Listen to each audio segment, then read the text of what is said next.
Hello दोस्तों, स्वागत है आपका फिर से इस वीडियो में। और पिछली कुछ वीडियोस में हमने Roman empire, Mesopotamia, 3 orders and the culture tradition वाले कुछ चैप्टर्स जो थे हमने उसके इंपॉर्टेंट क्वेश्चंस करे थे। और आज वाली जो वीडियो है हमारी, इसमें हम डिस्प्लेसिंग इंडिजिनस पीपल और पास्ट टू मॉडर्नाइजेशन, इन दोनों चैप्टर्स के इंपॉर्टेंट क्वेश्चंस को देखेंगे।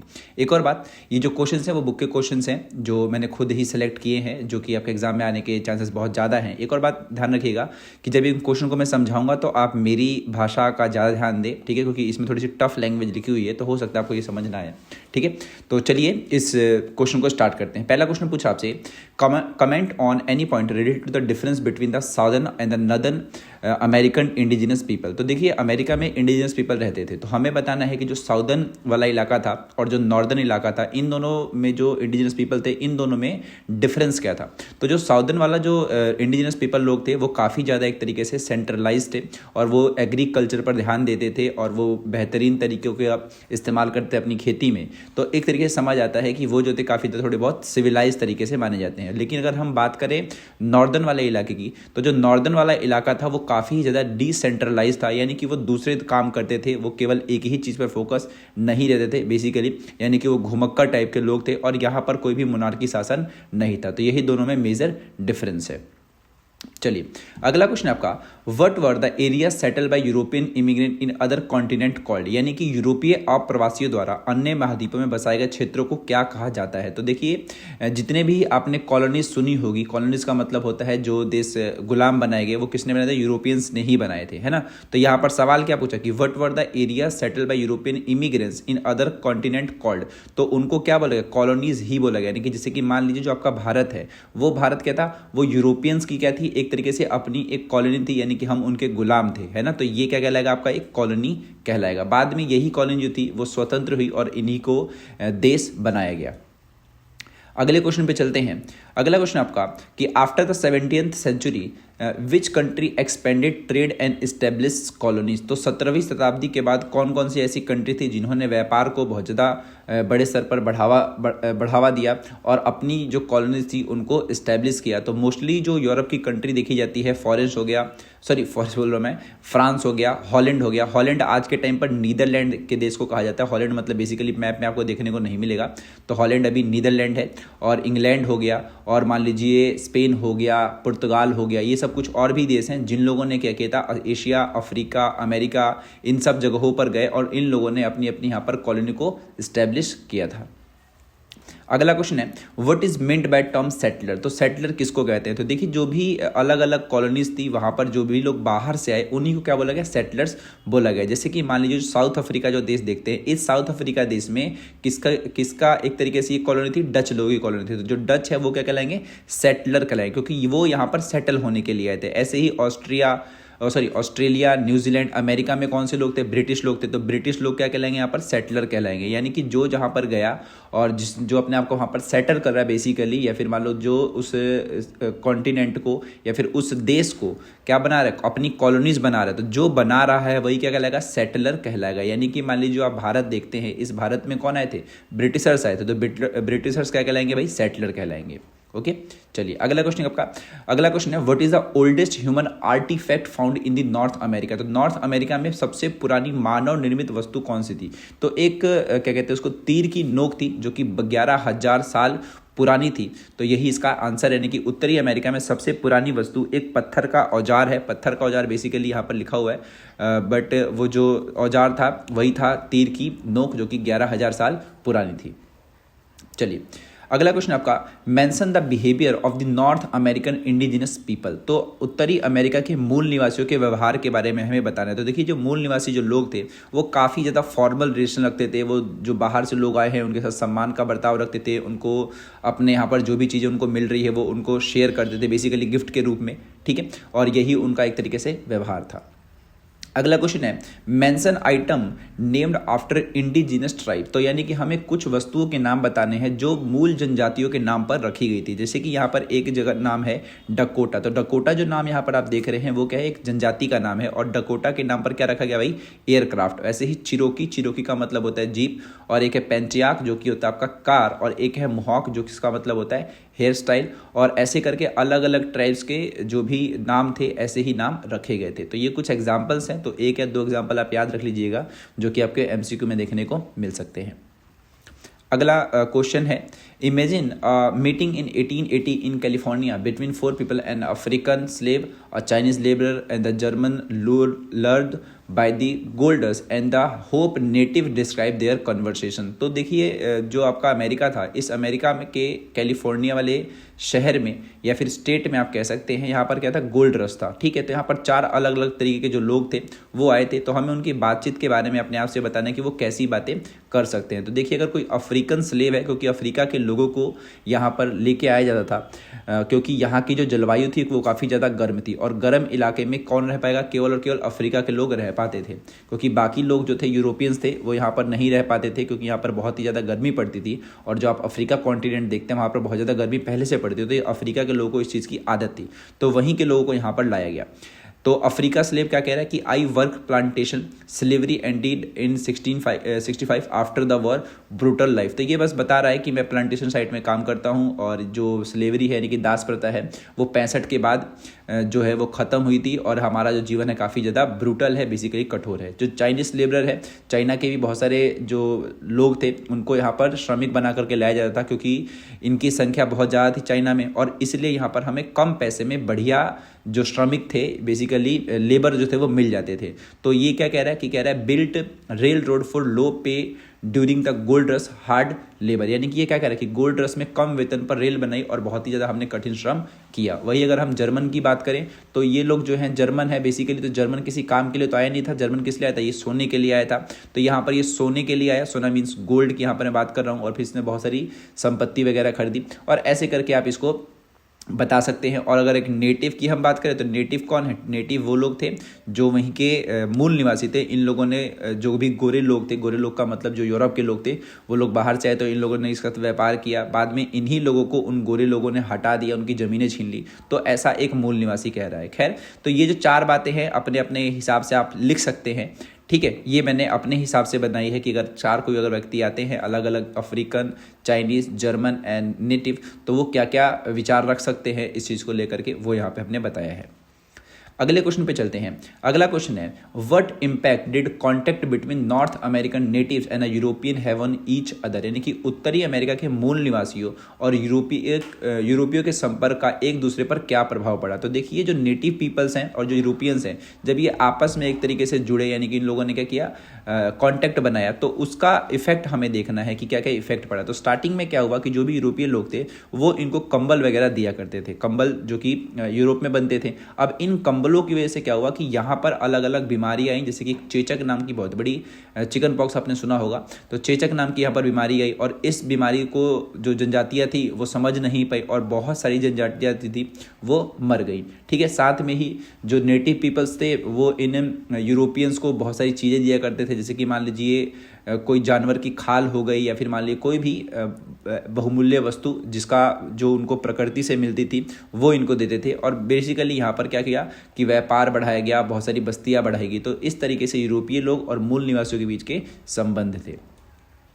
अगला क्वेश्चन है, describe the expansion of the United states. तो अभी जो आज के टाइम पर आप यूएसए देश देखते हैं, इसमें कम से कम 51 स्टेट्स को मिला करके ये पूरा का पूरा देश बनाया गया है।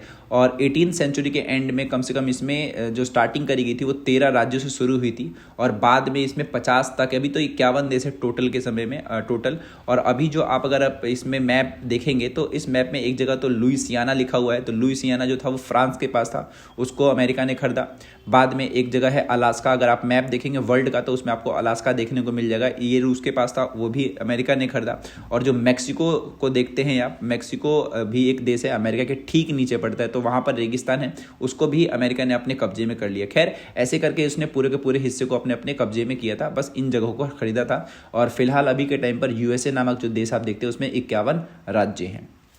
चलिए, अगला क्वेश्चन आपका, describe changes in the American landscape in the 19th century, यानी कि 19वीं शताब्दी में अमेरिकी भूदृश्य में आए बदलावों का वर्णन करना है, यानी कि अमेरिका में कौन कौन से बदलाव आए वो हमें बताना है। तो यहाँ पर बहुत बड़े बड़े बदलाव आए थे, यहाँ पर बड़े स्तर पर खेती वगैरह स्टार्ट हो गई थी, यहाँ पर गेहूँ और कपास की जो फसल थी वो उगने लग गई थी। और ये समझिए कि यहाँ से बहुत ही बड़े स्तर पर इन सब चीज़ों का उत्पादन करके जो यूरोप का मार्केट है वहाँ पर भेजा जाता था, और बहुत सारे जो मुनाफा यहाँ पर कमाया जाता था था। धीरे धीरे यहाँ पर बहुत सारे जानवरों को मारा गया, जो मूल निवासी लोग थे वो इन सब चीज़ों में सहायता करते थे। एक समय ऐसा आया कि यहाँ पर जो ये जानवर थे वो कम पड़ गए थे, है ना, और इन लोगों ने धीरे धीरे वहाँ पर अपने खेतों में बाड़ वगैरह लगाना स्टार्ट किया। तो इस तरीके से बाड़ लगाने का मतलब समझिए कि मान लीजिए कोई खेत होता है, खेत के चारों तरफ जो हम बाड़ लगाते हैं ताकि जानवरों से हम अपने खेत को बचा सकें, तो ये सब उसके अंदर बदलाव आएंगे। ठीक है, तो 19वीं सेंचुरी में ये सब अमेरिकन लैंडस्केप पे चेंजेस आए थे।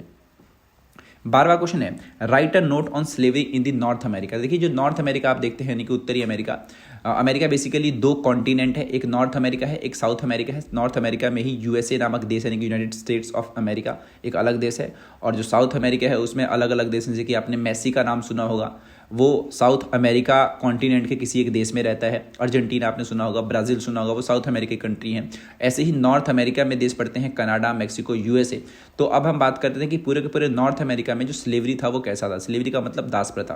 तो यहाँ पर जो दास प्रथा थी वो बहुत ही बड़े स्तर पर थी, और अफ्रीका के लोगों को यहाँ पर लाया जाता था काम करने के लिए, क्योंकि यहाँ के जो मूल निवासी थे वो धीरे धीरे ख़त्म हो गए थे और लोग थे नहीं यहाँ पर काम करने के लिए, क्योंकि यहाँ की जो क्या कहते हैं उसको, यहाँ का जो टेम्परेचर था या फिर जो वायुमंडल बेसिकली समझिए आप, वायुमंडल नहीं बेसिकली वातावरण, वो वातावरण अफ्रीकन लोगों को ही भा रहा था, क्योंकि वो लोग गर्मी में रह सकते थे स्टार्टिंग में। तो वहाँ के लोगों को यहाँ पर लाया गया, क्या बना करके, स्लेव बना करके, दास बना करके। बाद में बहुत बड़े स्तर पर 1861 से 65 के बीच में यहाँ पर सिविल वॉर हुई, यानी कि दास प्रथा को ख़त्म करने के लिए, और बाद में अब्राहम लिंकन जो राष्ट्रपति बनते हैं वो इस चीज़ को ख़त्म करते हैं। तो ये था आपका दास प्रथा। अगला क्वेश्चन है, what is gold rush, describe its effect. तो गोल्ड रश क्या था। तो एक स्टेट है आपका यूएसए में जिसका नाम है कैलिफोर्निया, और इस कैलिफोर्निया में बहुत सारी जगह ऐसी थी जहां पर गोल्ड पाया गया, बेसिकली सोना पाया गया, और इसी ने जन्म दिया किसको, गोल्ड रश को। और यहाँ पर बहुत सारे यूरोपियंस आए, उन लोगों ने यहाँ पर ज़मीनें खरीदी, रेलवे वगैरह बनाई, इंडस्ट्री वगैरह बनाई, ताकि क्या किया जाए, यहाँ से सोना निकाला जाए और फिर सोना से बहुत सारी चीज़ें वगैरह बनाई जाए। तो यही सब इसके क्या थे, प्रभाव भी थे, और गोल्ड रश आपका यही कहलाएगा। ठीक है, और धीरे धीरे इन लोगों ने क्या किया, जब बड़े बड़े स्तर पर जमीनें खरीदने लग गए, क्योंकि वहां पर सोना था, तो यहाँ के जो नेटिव्स थे उनको भी यहाँ से हटना पड़ गया। तो 1890 के टाइम पर वहाँ के नेटिव्स को भी वहाँ से हटा दिया गया, किसकी चाहत में, गोल्ड की चाहत में। चलिए अगला क्वेश्चन क्या है, what is the population of Australia like, describe relation between the European immigrant and the indigenous people. तो ऑस्ट्रेलिया की जनसंख्या के बारे में बताना है। तो ऑस्ट्रेलिया जो आप कॉन्टिनेंट देखते हैं, बेसिकली एक कॉन्टिनेंट है, उस कॉन्टिनेंट में 2 देश आते हैं, एक आता है आपका ऑस्ट्रेलिया और एक देश आपका न्यूजीलैंड। ठीक है, न्यूजीलैंड और ऑस्ट्रेलिया की आपने टीम देखी होगी।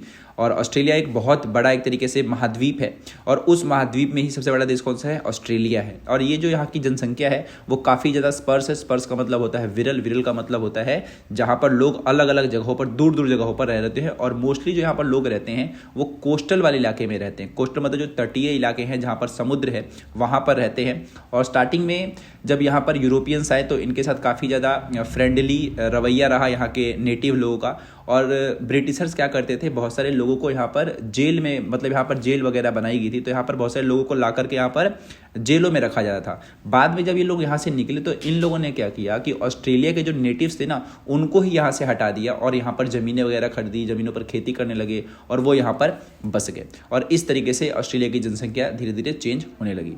17वां क्वेश्चन देखते हैं, right a note on displacement of the indigenous people from there land in the United state. तो हमें बताना है जो आप यूएसए देश देखते हैं वहाँ पर मूल निवासियों को उनकी भूमि से विस्थापित किया गया, तो उसके बारे में हमें बताना है। तो देखिए मूल निवासी जो थे उनको बहुत ही बड़े स्तर पर यूएस से भगाया गया था, फिर उनको दूर करा गया, और वहाँ पर उसकी जगह किसने ले ली, यूरोपियंस ने ले ली। और एक इसमें लाइन आता है आपका जो चिरोकी कबीला था, उस चिरोकी कबीला के लिए रखे ट्रेल ऑफ टीयर्स कहा जाता है, यानी कि आंसुओं की राह। और कम से कम 15,000 जो लोग थे उनको बोला गया कि आप उस तरफ जाइए। उस तरफ का मतलब यहाँ पर जो आप अमेरिका देखते हैं उस अमेरिका के जो वेस्टर्न एरिया है, जिधर क्या है रेगिस्तान है, उधर इनको जाने को बोला गया। और बहुत सारे जो लोग थे इसमें मारे गए थे। और ऐसे ही करके यहाँ पर धीरे धीरे जैसे जैसे एक्सपेंशन बढ़ा यूरोपियंस का, उन लोगों ने ज़मीनें खरीदी, और ये जो मूल निवासी लोग थे उनको अपनी जगहों को छोड़ के जाना पड़ गया। और इस तरीके से समझिए यहाँ पर बहुत बार यहाँ पर लोगों का विस्थापन किया गया, यहाँ पर लड़ाई झगड़े चले, और लोगों ने प्रतिरोध भी करा कि भाई हमारी जगह है। फिर भी जो यूरोपियंस थे वो पावरफुल में थे, उनके पास पैसा था, हथियार था, उन लोगों ने उनको हटा दिया। और रियल में अगर आप देखें तो आप जो यूएसए जो देश देखेंगे ना, उस यूएसए देश में कोई भी आज के टाइम पर वहाँ के नेटिव नहीं है। यानी कि जो आप डोनाल्ड ट्रंप अगर देखते हैं, वो जो यहाँ के राष्ट्रपति भी बने हैं, वो भी अमेरिका के नहीं है, क्योंकि वहाँ के जो नेटिव्स थे उनको तो मार दिया गया और जो भी बाहर के लोग थे वो आकर वहाँ पर बस गए। ओके, तो इस तरीके से होता है नेटिव्स के साथ मतलब जो भी हुआ या अत्याचार हुआ, बेसिकली उनकी पूरी की पूरी जनसंख्या ख़त्म सी हो गई है और एक जो ब्लैक्स हैं वहाँ के वो उनके नेटिव्स माने जाते हैं, जो कि वहाँ पर उनकी जनसंख्या भी अब कम है, धीरे धीरे भी हमें नहीं करना था। चलिए 19वां क्वेश्चन देखते हैं। 19वां क्वेश्चन है आपका वू आर द टॉरेस्ट स्ट्रेट आइलैंडर, यानी कि टॉरेस स्ट्रेट टापूवासी कौन है? तो टॉरेस स्ट्रेट टापूवासी वही लोग हैं जो ऑस्ट्रेलिया के नॉर्दर्न इलाके में रहते थे। ये इंडिजिनस लोग थे और इनकी जनसंख्या जो थी वो काफ़ी ही ज़्यादा कम थी और ये काफ़ी ही ज़्यादा अलग टाइप के लोग थे। तो टॉरेस स्ट्रेट टापूवासी बेसिकली कौन है? ऑस्ट्रेलिया के छोटे से जनजाति है जो कि नॉर्दर्न ऑस्ट्रेलिया में रहती थी। अगला क्वेश्चन देखते हैं 20वां क्वेश्चन। ऑस्ट्रेलिया के आर्थिक विकास पर प्रकाश डालें। लार्ज शिप फार्म्स पहले क्वेश्चन को फिर से पढ़ दूँ मैं जरा। ऑस्ट्रेलिया के आर्थिक विकास पर, यानी कि ऑस्ट्रेलिया की इकोनॉमिक डेवलपमेंट पर। तो ऑस्ट्रेलिया के पास आखिर ऐसा क्या क्या था? तो जो ऑस्ट्रेलिया है यहाँ पर बहुत ही ज़्यादा बड़े स्तर पर खेती वगैरह करी जाती थी। जो जानवर थे उनके बहुत बड़े बड़े फार्म्स थे, यहाँ पर माइंस थी, बहुत सारे गेहूँ के जो खेत थे वो यहाँ पर थे और यहाँ पर शराब बनती थी, अंगूर के यहाँ पर बाग थे। और इस तरीके से समझिए कि ये एक ऐसा क्षेत्र था जहाँ पर यूरोपीय लोग आसानी से बच सकते थे, क्योंकि इन सब चीज़ों से बहुत सारा पैसा कमाया जा सकता है। ठीक है, और इन लोगों ने क्या किया, वो लोग यहाँ पर आए और इन लोगों ने मूल निवासियों को हटाया और सारे के सारे जो संसाधन थे वो अपने नाम कर लिए। और इस तरीके से ऑस्ट्रेलिया भी एक तरीके से समझिए कि नेटिव्स की जगह किसका हुआ? यूरोपियंस का हुआ। चलिए अब बात करते हैं जो जो अगला चैप्टर है आपका पाथ टू मॉडर्नाइजेशन, इसके क्वेश्चंस की। तो पहला क्वेश्चन आपका कि मेजी पुनर्स्थापना से पहले वे कौन सी महत्वपूर्ण घटनाएं थी जिन्होंने जापान के तेजी से आधुनिकीकरण को संभव बनाया? यानी कि what events before the Meiji restoration made Japan rapid modernisation possible. यानी कि हमें बताना है जो मेजी सरकार थी उसके आने से पहले जापान ने कौन कौन सी चीज़ें जो थी वो अपनाई ताकि वो मॉडर्नाइज हुआ। तो जापान जो था आपका उसने बहुत सारे क्षेत्रों पर बहुत सारा पैसा लगाया, शिक्षा पर पैसा लगाया, ठीक है, वित्त और ऋण प्रणालियाँ विकसित करी, बेसिकली लोन की जो फैसिलिटी होती है वो एक तरीके से लेकर के आए और उन लोगों ने लोगों के गुण पर ज़्यादा ध्यान दिया, यानी कि उनके पद पर ध्यान नहीं दिया, उनके गुण पर ध्यान दिया कि लोग कर क्या रहे हैं, उनके पास कितनी पावर है काम करने की। और एक तरीके से चीन और भारत से इन लोगों ने अपना व्यापार बढ़ाया, अपनी अपनी मुद्रा चलाई और इस तरीके से जो जापान है वो बहुत ही ज़्यादा आधुनिक हुआ। चलिए अब करते हैं अगला क्वेश्चन। अगला क्वेश्चन आपका what is describe about Japan's origin in the mythological story. तो माइथोलॉजिकल स्टोरी के हिसाब से देखें तो यहाँ पर एक कथा है गेंजी की कथा और यहाँ पर बताया जाता है कि ये जो द्वीप हैं किसके? जापान के। अगर जापान को आप देखेंगे ना तो यहाँ पर बहुत सारे द्वीप हैं। ये जो जापान के जो द्वीप हैं ये भगवान ने बनाए हैं और जो सम्राट जो है वो सूर्य देवी के उत्तराधिकारी बताए जाते हैं, यानी कि जो यहाँ पर कौन हो गया? सन हो गया, उसी के जो क्या है डिसेंडिंग है वो कौन है? यहाँ के सम्राट थे जो इस देश को चला रहे थे। और ये एक मतलब माइथोलॉजिकल यहाँ की कथा है जो कि जापान के बारे में बताती है हमें। चलिए अगला क्वेश्चन क्या है? गेंजी की कथा पर एक संक्षिप्त टिप्पणी लिखनी है, यानी कि write a brief note on the tale of Genji. और इसको जेंजी भी वैसे पढ़ सकते हैं but I am not sure कि इसको क्या पढ़ा जाए, बट हम यहाँ पर गेंजी वर्ड यूज़ कर सकते हैं और आप हिंदी में जेंजी भी पढ़ सकते हैं। ठीक है, तो देखिए जो कहानी है इसको मुरासाकी साकिबू द्वारा लिखा गया था और इस उपन्यास में कुमार गेंजी के रोमांचक जीवन के वर्णन के साथ हिवान राजदरबार के अभिजात वातावरण का जीवन वर्णन किया गया है और इसके अनुसार औरतों को अपना पति चुनने, अपनी इच्छा से जीवन जीने की स्वतंत्रता थी। तो यही जो कहानी है वो किसकी है? टेल ऑफ जेंजी और गेंजी भी कह सकते हैं आप। तो यही थी कहानी। अगला क्वेश्चन आपका what were the reason for the America sending commodore Matthew Perry to Japan in the 1853। तो 1853 में अमेरिका ने कॉमोडोर मैथ्यू पेरी को जापान क्यों भेजा ये हमें बताना है। तो देखिए क्या कारण था कि अमेरिका जो था उसको अमेरिका चीन में अपने माल के लिए बाजार बनाना चाहता है, यानी कि अमेरिका को व्यापार करना था कहाँ पर? चीन में। और इस चीन में क्या था कि जब आप व्यापार करने आओगे अमेरिका से तो बीच में कौन सा आएगा देश? जापान आएगा। और इस जापान में आने के लिए क्या करना था कि उसने सोचा कि भाई इस जापान से मैं दोस्ती वगैरह कर लेता हूँ और यहाँ पर पहले मैं अपने जो भी नावल फ्लीट्स हैं यहाँ पर एक बेस बना लेता हूँ ताकि जो भी फ्यूल वगैरह भरना होगा वो हम यहाँ से भर लेंगे। बेसिकली एक अपना अड्डा हो जाएगा बीच में ताकि अमेरिका से हम निकले, जापान पहुँचे, फिर जापान से चीन में। तो इस तरीके से, तो इसीलिए इस चीज़ को बनाने के लिए, बातचीत को आगे बढ़ाने के लिए अमेरिका ने कॉमोडोर मैथ्यू पेरी को जापान भेजा था। चलिए अगला क्वेश्चन देखते हैं। अगला क्वेश्चन है, what do modern scholar argue about Japan's isolation in the 19th century, यानी कि आधुनिक विद्वान 19वीं शताब्दी में जापान के खुलने के विषय में क्या तर्क देते हैं। तो उन्होंने बताया कि यह विचार जो है जापान कभी भी बंद नहीं था, इसका पूर्व एशिया से व्यापार था और इसके अतिरिक्त जापानियों को हॉलैंड मैंने अभी थोड़ी देर पहले बताया था, नीदरलैंड देश को कहते हैं, हॉलैंड और चीन निवासियों के माध्यम से बाहरी संसार के बारे में जानकारी थी और इस तरह 19वीं शताब्दी में जापान के खुलने को स्वीकार नहीं करते हैं। मतलब कहने का मतलब यही है कि जो भी वहाँ के विद्वान थे उन्होंने बोला कि जापान कभी बंद था ही नहीं, उसने स्टार्टिंग से ही अलग अलग देशों से अपना व्यापार रखा था और बहुत सारे लोगों का ऐसा मानना है कि वो अपने आप को आइसोलेट कर रहा था, बट ऐसा नहीं है। जो भी वहाँ के स्कॉलर्स थे उन्होंने इस बात को गलत बताया। चलिए अब बात करते हैं क्वेश्चन नंबर 6 की। What major did Meiji government take to avoid colonial subjection like India's. तो भारत जो था आपका वो गुलाम बन गया था, ठीक है। तो भारत जैसी गुलामी से बचने के लिए जापान की मेजी सरकार ने क्या क्या तरीके अपनाए यानी कि वो भी गुलाम ना बने। तो जापान की सरकार ने क्या किया, अपनी जो भी अर्थव्यवस्था थी उसको काफ़ी ज़्यादा विकसित किया और अपने देश में राष्ट्रीय गौरव को बढ़ाया ताकि जो लोग हैं वो एक साथ जुड़ करके रहें, देश को समझें कुछ और देश प्रेम की भावना उनके भीतर हो। एक बहुत ही मजबूत उन्होंने सेना बनाई और एक तरीके से प्रजा और नागरिक बना करके पश्चिमी वर्चस्व का यहाँ पर विरोध किया, है ना। तो इस तरीके से उन लोगों ने क्या किया, अपने देश को बहुत ही ज़्यादा मजबूत किया ताकि जो बाहर की जो पावर्स हैं जो दूसरे देशों को गुलाम बना रही हैं उस चीज़ से जापान को बचाया जा सके। 7वां क्वेश्चन देखते हैं।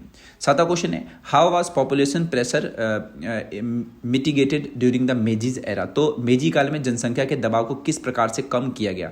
तो 35 मिलियन तो उनकी 1872 के टाइम पर थी और 1920 के टाइम पर 55 मिलियन हो गई थी। जापान ने इस जनसंख्या के दबाव को कम करने के लिए क्या किया कि बहुत सारे लोगों को एनकरेज किया कि भाई होकाइडो, हवाई और ब्राज़ील की तरफ जाओ और वहाँ पर एक तरीके से उन्होंने अपनी कॉलोनी वगैरह बसाई और लोगों को एक तरीके से वो किया, मतलब बढ़ावा दिया कि भाई जो आप हैं इन सब क्षेत्रों में जाइए। और इस तरीके से जापान का जो प्रेशर था किस चीज़ को लेकर के, पॉपुलेशन को लेकर के, वो कम किया गया। 8वां क्वेश्चन आपका, how did industrial development affect population change, यानी कि औद्योगिक विकास के परिणाम स्वरूप जनसंख्या में कैसा परिवर्तन आया। तो औद्योगिक विकास ने लोगों को शहरों की ओर आकर्षित किया और 1925 तक 21% लोग जो थे वो शहरी थे और 1935 के टाइम पर 32% जो लोग थे वो शहरीकरण की तरफ बढ़े। यानी कि औद्योगिकरण की वजह से क्या होता है, देखिए किसी भी अगर आप देश में रहते हैं तो उस देश में आप ध्यान दीजिएगा कि जहाँ पर भी इंडस्ट्रियल डेवलपमेंट होगी वहाँ पर बहुत सारी चीज़ें एक तरीके से बनती है। जैसे कि मान लीजिए कहीं पर इंडस्ट्री लगी है तो नॉर्मल सी बात है वहाँ पर लोगों को व्यापार बोल रहा हूँ, रोजगार मिलेगा, लोग वहाँ पर अच्छी फैसिलिटीज़ के लिए आएंगे और बाकी सब चीज़ें भी वहाँ पर बनने लगेंगी। तो बेसिकली यहाँ पर क्या बनेगा कि जो अर्बन जो लोग हैं, जो रूरल लोग हैं वो अर्बन की तरफ बढ़ेंगे। तो इंडस्ट्रियल ग्रोथ जब हुआ तो वहाँ पर पहले स्टार्टिंग में केवल 21% लोग ही रहते थे अर्बन इलाकों में, बट धीरे धीरे जैसे जैसे डेवलपमेंट बढ़ती गई वैसे वैसे जो अर्बन पॉपुलेशन थी वो भी यहाँ पर बढ़ती चली गई। अगला क्वेश्चन आपका, तनाका सोजो कौन थे और औद्योगिक प्रदूषण को रोकने में उनके योगदान का वर्णन कीजिए। तो देखिए जो तनाका सोजो थे वो जापान के पहले संसद के सदस्य थे और इन्होंने 1897 में ओशियो खान प्रदूषण के खिलाफ आंदोलन चलाया था और 1904 तक वह 1000 वर्ग मील इन्होंने खेत को बचाया था। तो ये जो औद्योगिक प्रदूषण है, औद्योगिक प्रदूषण का मतलब यहाँ पर जो इंडस्ट्रियल पॉल्यूशन है, इंडस्ट्री जो भी पॉल्यूशन बेसिकली आ रहा है, इस चीज़ को लेकर के उन्होंने अपने देश को यानी कि जापान को बचाने के लिए आंदोलन चलाया था और ये काफ़ी ज़्यादा एक तरीके से फेमस भी हुए थे इस चीज़ को लेकर के। अगला क्वेश्चन है, what are the main theme of China's modern history. तो मेन थीम्स, तो चाइना के आधुनिक इतिहास के प्रमुख विषय क्या है। तो चाइना के आधुनिक इतिहास के प्रमुख विषय यही है कि इन्होंने जो संप्रभुता है उसकी पुनर्स्थापना करी। संप्रभुता का मतलब होता है सवर्निटी और सवर्निटी का मतलब होता है भाई कि हमारे जो फैसले लोग होंगे वो हम खुद लेंगे, यानी कि कोई दूसरा देश नहीं लेगा, उसी को हम कहते हैं सवर्निटी। तो इन्होंने सवर्निटी है फिर जो संप्रभुता है इसकी स्थापना करी। जो भी अपने देश में विदेशी प्रभुत्व था उसको खत्म किया। विदेशी प्रभुत्व का मतलब होता है, अगर आप चाइना को देखेंगे ना तो चाइना के पास हर एक चीज़ है आज के टाइम पर, यानी कि उसके पास खुद का यूट्यूब है, खुद का इंस्टाग्राम है, खुद का व्हाट्सएप है। इससे क्या होता है कि विदेशी जो प्रभाव है ना वो धीरे धीरे क्या होता है अपने आप ही कम हो जाता है, ठीक है। और इससे क्या होता है कि जो आपका राष्ट्र है वो बहुत ज़्यादा पावरफुल बन जाता है। साथ में उन लोगों ने क्या किया, समानता और विकास की चुनौतियां इसके अंदर शामिल है, यानी कि अपने देश में एक तरीके से इक्वलिटी को बढ़ावा देना, डेवलपमेंट को बहुत ज़्यादा बड़े स्तर पर बढ़ावा देना, और यही इसके प्रमुख विषय थे। और इसी की वजह से जो चाइना है आज के टाइम पर बहुत ही ज़्यादा आगे बढ़ रहा है और आने वाले टाइम में ये अमेरिका को भी पीछे छोड़ सकता है।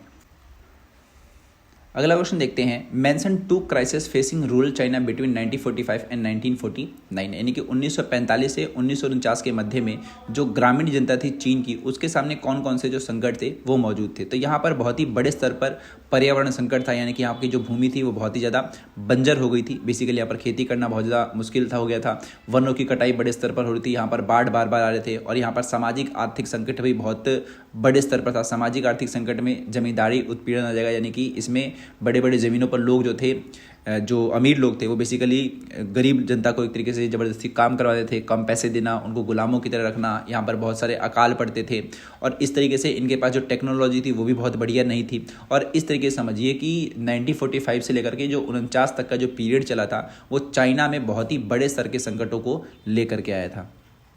अगला क्वेश्चन है, सर्वहारा की तानाशाही की व्याख्या करें। तो देखिए, कार्ल मार्क्स का एक कॉन्सेप्ट है जो ये कहता है कि जो ये लोग आज के टाइम पर जो आप अमीर लोग देखते हैं, इस अमीर लोगों को जो रेवोल्यूशनरीज हैं, रेवोल्यूशनरी कौन है? वर्कर्स हैं। क्योंकि अगर आप सही से देखेंगे कि पूरे के पूरे दुनिया में जो अमीर लोग हैं, उन अमीर लोगों के अंडर में कौन लोग काम कर रहे हैं? वर्कर्स काम कर रहे हैं। तो ये सब वर्कर्स जो है ये एक दिन जागेंगे और इन सभी अमीरों को एक तरीके से हटा करके खुद यहाँ पर रूल करने आ जाएंगे। ये कार्ल मार्क्स की थ्योरी है जिसको हम क्या बोलते हैं, ये सर्वहारा की तानाशाही या फिर डिक्टेटरशिप ऑफ द प्रोलेटराइट हम इसको कह सकते हैं। ठीक है, और ये जब आएंगे ये तानाशाही को पूरी तरीके से ख़त्म कर देंगे और समानता को बेसिकली यहाँ पर लागू करेंगे। यानी कि आज के टाइम पर अगर आप देखते होंगे तो अमीर जो हैं वो क्या करते हैं, जो गरीब लोग हैं उनका दमन करते हैं, उनको कम पैसे देते हैं, कम सैलरी देते हैं। और कार्ल मार्क्स का कहना है कि ये जो लोग हैं, जो श्रमिक लोग हैं, ये एक समय को क्रांति लेकर के आएंगे और ये सरकार को बदल देंगे, तानाशाही को ख़त्म कर देंगे और पूरे के पूरे विश्व में समानता को लेकर के आएंगे। और यही सर्वहारा की तानाशाही जो थी वो कार्ल मार्क्स का कॉन्सेप्ट कहलाता है। ठीक है, चलिए अगला क्वेश्चन है, what was Mao socialist man like, यानी कि माओ का जो समाजवादी व्यक्ति था वो कैसा था। तो माओ जेडोंग जो थे वो चाइना के बहुत ही बड़े नेता हुए। उसके बाद ही जो चाइना था वो इतना आगे बढ़ा, आज़ाद हुआ और चाइना ने खूब तरक्की करी बेसिकली। तो माओ जेडोंग का नाम सबसे बड़े स्तर पर आता है। तो उन्हीं का क्वेश्चन है यहाँ पर कि माओ का समाजवादी व्यक्ति कैसा था। तो माओ का जो समाजवादी व्यक्ति था वो मातृभूमि, जनता, श्रम, विज्ञान और सार्वजनिक संपत्ति को बहुत ही ज़्यादा अच्छा मानता था, उससे प्यार करता था और उसी को उन्होंने समाजवादी व्यक्ति बोला। अगला क्वेश्चन देखते हैं। अगला क्वेश्चन है कि चीन की भौतिक भूगोल का वर्णन करेंगे। Describe the China's physical geography. तो चाइना जो आपका है वो बहुत ही ज़्यादा वास्ट कॉन्टिनेंटल नेशन है। यहाँ पर अलग अलग तरीके से क्लाइमेट है, क्योंकि बहुत बड़ा देश है तो पूरे के पूरे क्षेत्र में अलग अलग क्लाइमेट देखने को मिलते हैं। यहाँ पर अलग अलग नदियाँ हैं, येलो, यांगजी, पर्ल, और यहाँ पर बहुत सारे माउंटेन्स देखने को मिलते हैं। यहाँ पर अलग अलग जनजातियाँ हैं। यहाँ पर हान जनजाति सबसे ज़्यादा प्रमुख बताई जाती है और यहाँ की जो प्रमुख भाषा है वो मैंडरीन को बताया जाता है। तो ये होगी चीन की भौतिक भूगोल का डेफिनेशन, या फिर अगर हम डिस्क्राइब करें चीन के भौतिक भूगोल को। तो अगला क्वेश्चन आपका, describe Japan geographical location and its impact. तो जापान की भौगोलिक अवस्था और उसके प्रभाव बताने हैं। तो जापान जो आपका है वो भी 4 मुख्य द्वीपों में बटा हुआ है, होन्शु, क्यूशू, शिकोकू और होकाइडो। ये जो हैं ये 4 इसके प्रमुख क्या हैं, अलग अलग तरीके से टापू हैं, जिसके हिसाब से जो जापान है आपका वो बना हुआ है। ये श्रृंखला है बेसिकली द्वीपों की और इसमें बहुत सारे जो क्षेत्र हैं वो भूकंप वाले भी क्षेत्र हैं।